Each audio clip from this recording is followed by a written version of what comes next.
dengan Nyonya Tiwul di sini, dan aku harap kalian tetap semangat jalanin hidup dan sehat ya.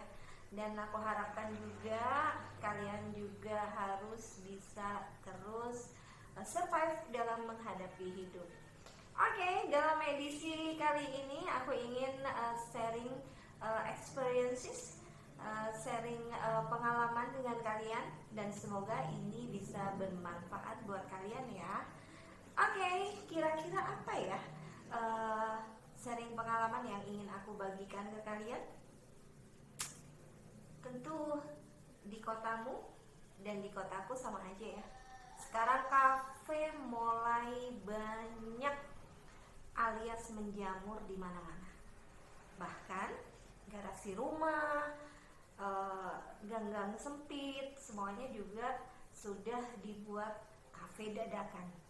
Dan ini tentunya persaingan antar kafe juga akan semakin kompetitif ya.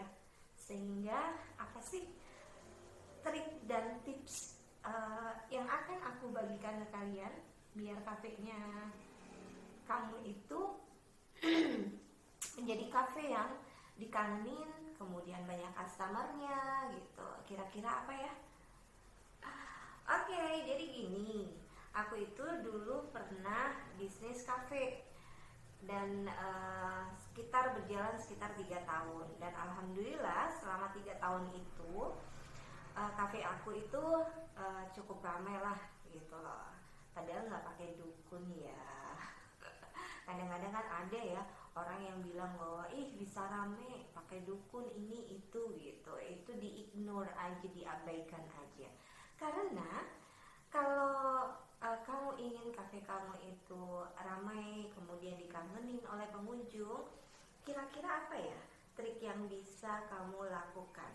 Yang jelas, yang pertama adalah kamu harus memanusiakan customer kamu. Memanusiakan dalam arti gimana sih? Kamu harus ramah, iya. Kemudian gak hanya ownernya aja yang ramah, tetapi karyawannya juga ramah atau staffnya juga ramah. Yang kedua, jadi kalian itu harus bisa membaur dengan para customer, say hello, menanyakan kabar, kemudian nggak ada sekat. Jadi mereka itu seolah-olah datang ke kafe kita itu like their home gitu, kayak rumah sendiri gitu loh. Dan kalau ada komplain-komplain, kamu itu juga harus yang legowo atau lapang dada. Dalam arti biasa kan kalau customer kan pengen ini pengen itu gitu. Nah kita harus bisa juga dengan senang hati untuk melayani, karena bagaimanapun juga customer itu adalah pembeli. Kok pembeli sih? Maksudnya customer itu adalah raja, ya kan? Dan kita harus melayani dengan hati dan hati-hati juga gitu. Hati-hati dalam arti ya kita harus membuat mereka nyaman gitu ya. Dan kemudian trik yang kedua adalah tentang kebersihan atau higienitas tempatnya, tempat dan juga equipmentnya gitu loh. Jadi tempatnya juga harus bersih. Seandainya ada customer yang datang, tablenya juga udah clear gitu. Jadi kalau customernya udah check out, nah karyawan diharapkan untuk segera meng-clean up semua yang ada di situ gitu. Jadi nanti kalau customer datang, kondisinya udah dalam keadaan yang bersih gitu. Tapi nggak cuma tablenya aja ya, dan juga kursinya, kemudian di lingkungan sekitarnya, atau mungkin asbaknya, mungkin puntung-puntung rokoknya gitu. Nah itu juga harus mendapat perhatian yang khusus. Kemudian ada satu hal lagi tentang higienitas, yaitu tentunya bahan-bahan makanannya itu udah pasti ya. Kemudian karyawan atau chef yang ada di kitchen juga itu juga harus dalam keadaan yang bersih. Kemudian masalah equipment ini mungkin hal sepele yang sering hal kecil yang kadang-kadang diabaikan atau enggak kepikiran gitu.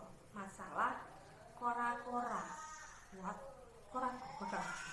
Ya, maksud aku itu kora-kora itu kalau dalam bahasa Jawa Timur, kora-kora kalau dalam bahasa Indonesia itu adalah mencuci ya, mencuci dishes atau mencuci piring kotor atau gelas-gelas kotor. Nah, ini juga harus diperhatikan karena bisa merusak cita rasa. Dalam arti itu benar-benar harus bersih, kemudian tidak bau sabun gitu, dan pilih sabun pencuci pencuci piring yang benar-benar memang menurut kamu itu cocok gitu loh buat kamu, sehingga equipmentnya itu tidak akan bau sabun gitu ya, atau pembersih cucian gitu. Dan gunakanlah equipment yang sekiranya itu nggak terbuat dari plastik, tapi meskipun tempatnya adalah kafe-kafe yang kecil gitu, tapi untuk equipmentnya kalau bisa ya ala-ala yang ya memanusiakan customer lah, nggak dari plastik gitu loh, tapi seperti ala resto gitu. Dan kemudian selain itu juga kafe itu bukan hanya sekedar tempat nongkrong atau ngopi doang, tapi tempat untuk bersosialisasi, tempat untuk saling kenalan satu sama lain gitu, sehingga bisa membuka wawasan kita semakin luas, sosialisasi kita semakin lebar, kemudian link dari persahabatan juga semakin banyak, link bisnis juga semakin banyak. Nah, itu akan nggak sia-sia gitu loh. Jadi ngafe itu juga it's not only ngopi doang, tetapi kita juga bisa dapat knowledge atau ilmu dari apa yang sudah kita lakukan dari ngopi itu, dan juga pertemanan kita juga semakin banyak. Dan ojo lali, buatlah event-event yang sekiranya itu buat customer itu kangen ke kita gitu loh. Maksudnya event musik atau kemudian ada talk show, ada apa ya sekiranya bisa membuat customer itu kepengen datang.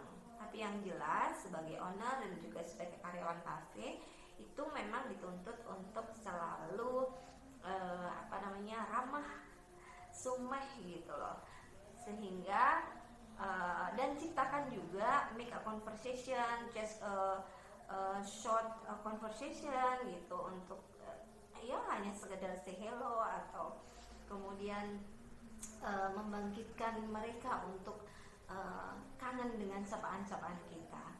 Oke, mungkin itu aja tips dan triks, karena bukannya aku sekedar omong aja, karena selama 3 tahun ini itu aku sudah menjalani apa yang aku omongkan tadi gitu. Dan alhamdulillah, karena kalau bicara masalah kafe kita harus bisa lihat dari 3 bulan pertama. Kalau 3 bulan pertama itu banyak customer, kemudian di 3 bulan berikutnya itu stabil, insya Allah kafe kita juga bakalan stabil dan gak bakalan gurung kan. Oke, itu aja dari aku. Semoga it's useful for all of you, and jangan lupa untuk like, subscribe, dan juga komen, sehingga channel aku ini bisa bermanfaat untuk kalian semua. Oke, dari sini, dari channel Nyonya Tiwul. Assalamualaikum warahmatullahi wabarakatuh.